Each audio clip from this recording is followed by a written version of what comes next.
I killed my fiancé with a tire iron, and he still tried to kiss me. It's not what you think. To be specific, it was in the Wendy's parking lot off I-95. First swing cracked his jaw. Second caved his temple. The third was just spite, really, because this was all his fault. The bastard. We'd been engaged for 6 months. He proposed during a sunrise hike with a drone overhead and everything. Real influencer energy. So poetic, so perfect, so fucking infected. It started 3 days ago. He drank from a stream on our Appalachian Trail hike, even after I said, "Don't be gross, people shit upstream." But no, Mr. Granola Bar thought he was Bear Grylls. By the next morning, he was vomiting black bile and gnawing at the corner of the tent in his sleep. I thought it was rabies, or mushrooms, or both. But then he grinned at me. I woke up, and there he was, laying on the ground at the corner of our tent, head twisted my way, and a big, wet smile plastered on his face. I could feel my heart wanting to climb out of my chest. His lips were pulled back, showing both rows of teeth, gums glistening. And in his eyes, they were so wide I could see the whites around his irises. But there was nothing. No recognition. I slowly rose to a crouch, and his eyes tracked me. Then I bolted, barefoot, in 28-degree weather. I sprinted through poison ivy, down a ravine, got smacked in the face with a branch, and twisted my ankle, falling into a fucking creek. And he still followed, foaming, breathing hard. All the while, that smile never dropped. When I got to the roadside, my foot was ballooned, and I was bleeding from 3 places I didn't even remember getting hurt.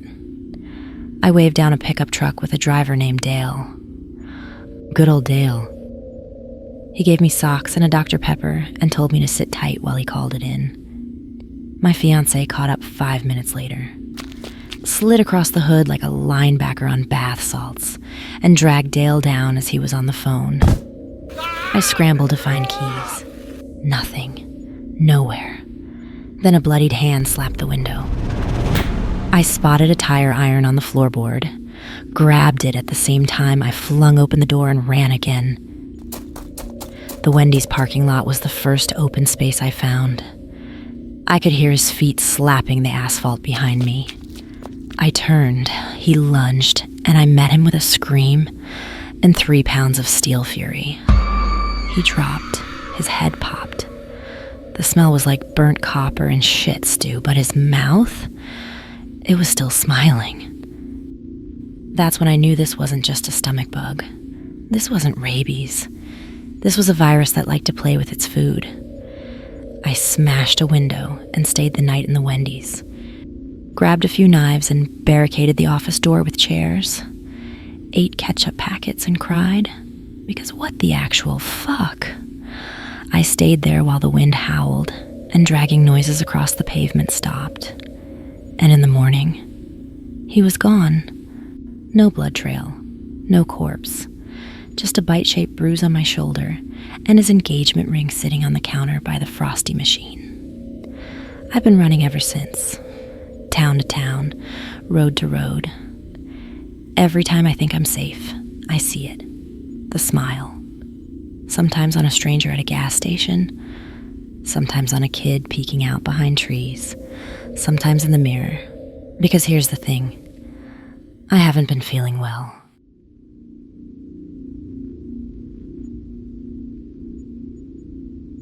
You ever try fighting a 7-foot infected woman while tripping balls on expired mushrooms? No?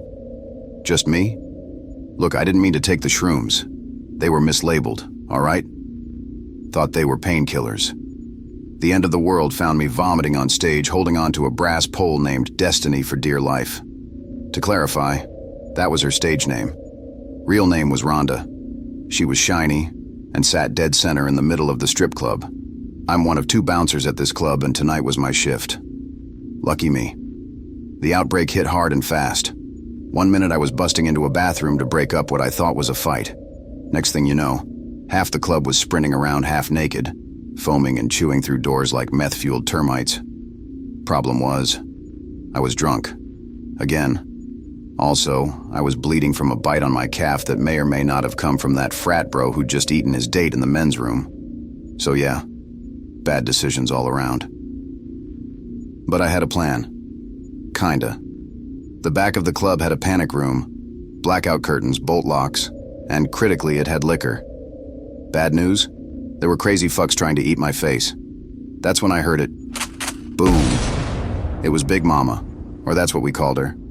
She was the oldest, biggest stripper you'd ever seen. Hey, I never said this was a classy joint. But Mama knew how to use a shotgun. She put down the crazies with bullets, and when she ran out of those, she used the shotgun like a club. My 7-foot cave woman savior. We survived a week holed up in there, living on vodka, Slim Jims, and freeze-dried strawberries stolen from the VIP room. Every night we'd take shifts watching the parking lot, and every night I'd get a little sicker. The bite itched, then it throbbed, then it moved under my skin. I started seeing shit, shadow people on the ceiling, blood dripping up instead of down. Big Mama said I was being dramatic. She was right. That's when I took the stuff in a bag labeled painkillers. Figured if I was going to turn into a meat puppet, I'd at least do it without feeling like my leg was going to split open. That's when things went sideways. The power cut out. Generators died. The crowd outside got louder, a guttural harmony of snarls, giggles, and something that sounded like a goat trying to beatbox. Then, silence. Dead, eerie silence. The silence broke with a giggle. High-pitched, feminine, familiar. Big Mama cocked the shotgun. I picked up my bat sticky with old blood. We waited. She came out of the hall. It was the girl in the bathroom. That one that was being gnawed on when all this first started. It didn't register when I first saw her. Too much chaos. But it was Big Mama's sister. Eyes like boiling tar. Skin like beef jerky left in the rain, and her stomach hollow. Like something had clawed its way through or out of her. Big Mama froze. I didn't. I swung. Bat met skull. Again, and again, and again. She dropped like a sack of rotten potatoes. Big Mama screamed. Then she tackled me. We fought, like two big beasts clashing. Feral. Primal. She bit my shoulder. I bit her back. Eventually, I pinned her down, hand around her throat, bat poised, and she just laughed, like she was having the time of her life. Laughed until her eyes liquefied and bled black streams down her cheeks. She was infected. That's when I felt it. The burning, in my chest, my veins, my fucking eyes. I was changing. I locked myself in the champagne room. Haven't left since. My skin's gray. My blood smells like pennies and rot. I can't feel the pain in my leg anymore. I can also smell the living. I can hear them out there, panicked, crying, screaming, and I'm hungry. So hungry.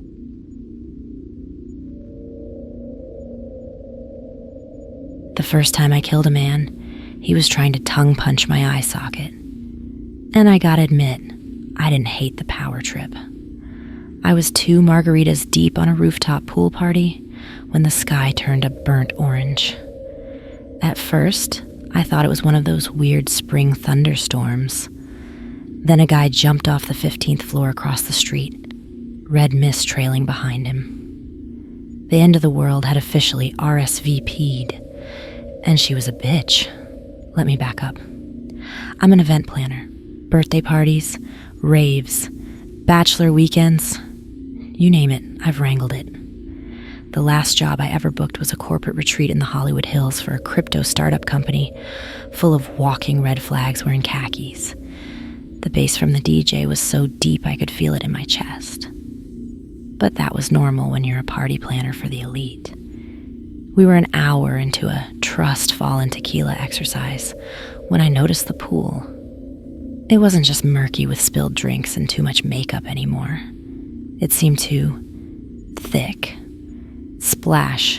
The next group did the trust fall into the pool. I stared. Not everyone who went in came out. And the pool?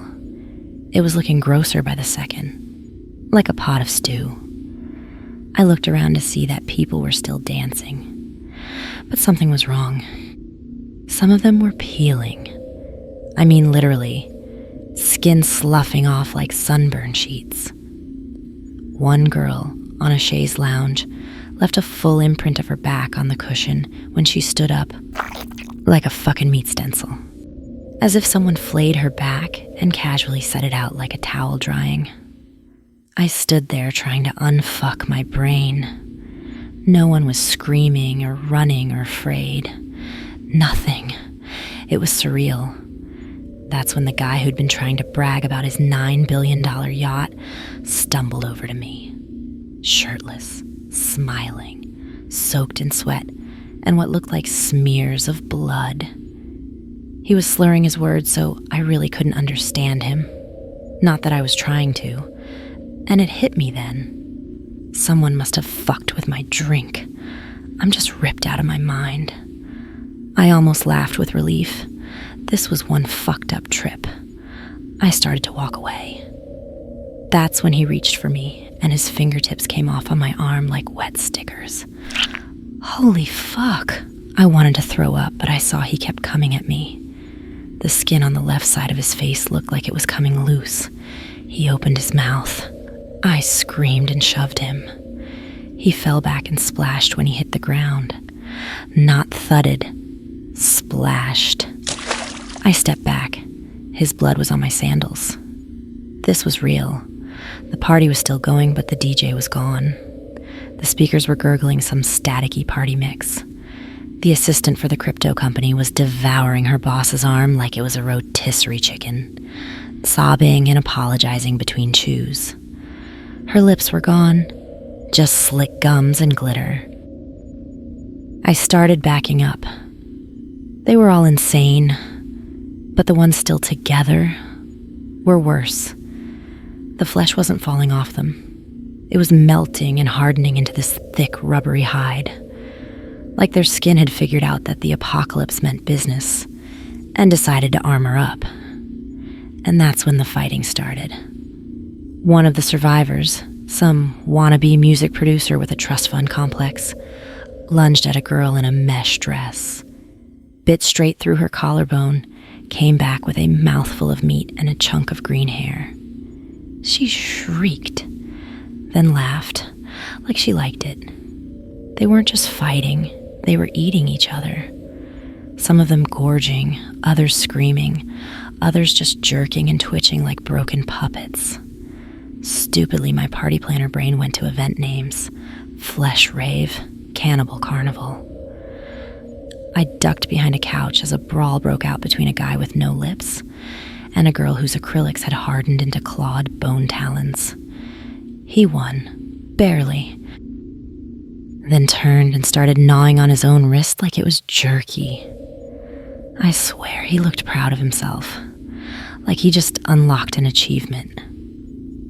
I slid along the wall, slipping in blood and bile. There was half a foot still stuffed into a Louis Vuitton, and a sushi tray leaking something that absolutely wasn't tuna. Finally, I made it to the entrance of the building. Inside, pools of people, as if they melted where they stood. Others were chasing guests who looked like they hadn't turned into an amorphous mess. I made it to my room and shoved open the double doors, locking them behind me. I stepped out onto my balcony. White marble slick with red footprints. My own, I think. The city outside was chaos.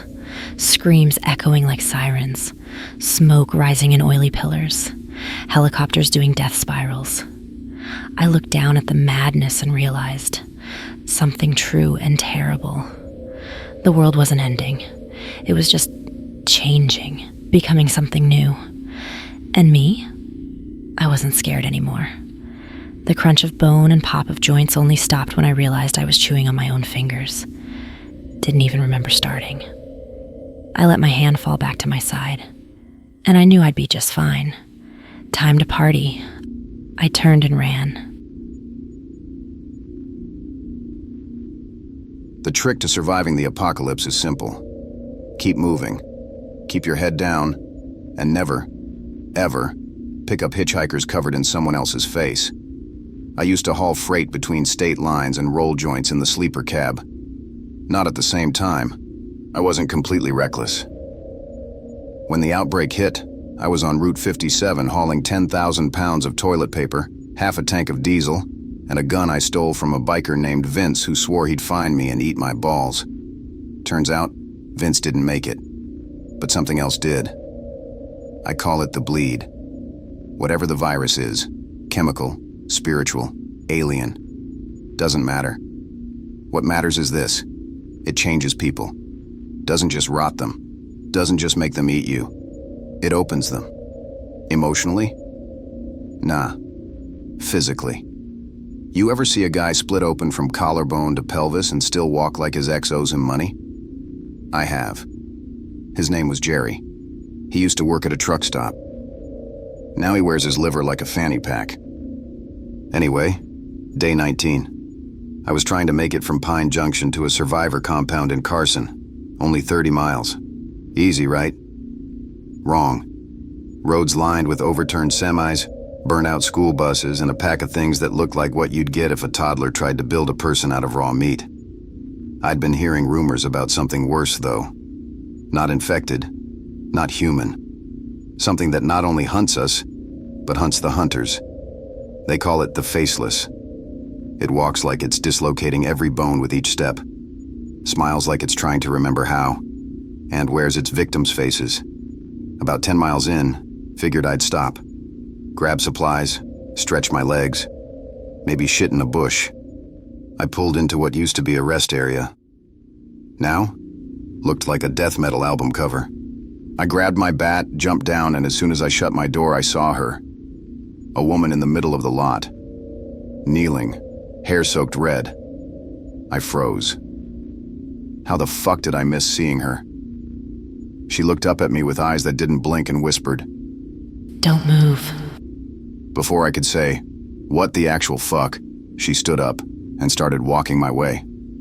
I shot my bat out in front of me, making her keep her distance. "Stay there, lady."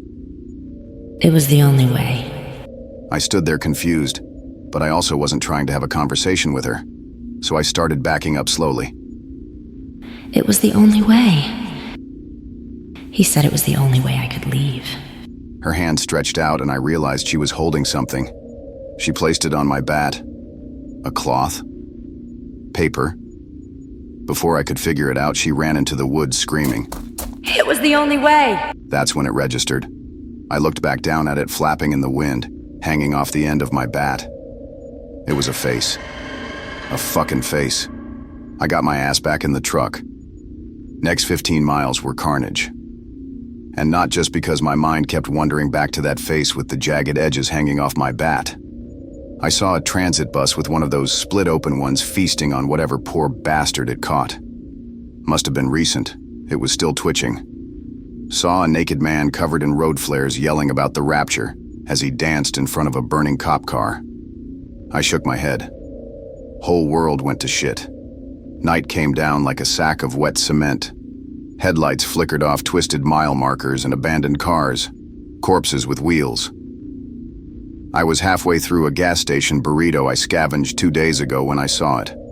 A hitchhiker, just up ahead on the shoulder, standing, arm out but no thumb, head tilted like a busted marionette. I blew past without slowing. No way in hell. 10 minutes later, there it was again. Same shape, same dead-eyed posture. I told myself it wasn't the same one. Highway's full of weirdos, right? Could be anyone. Could be no one. But then came the third time.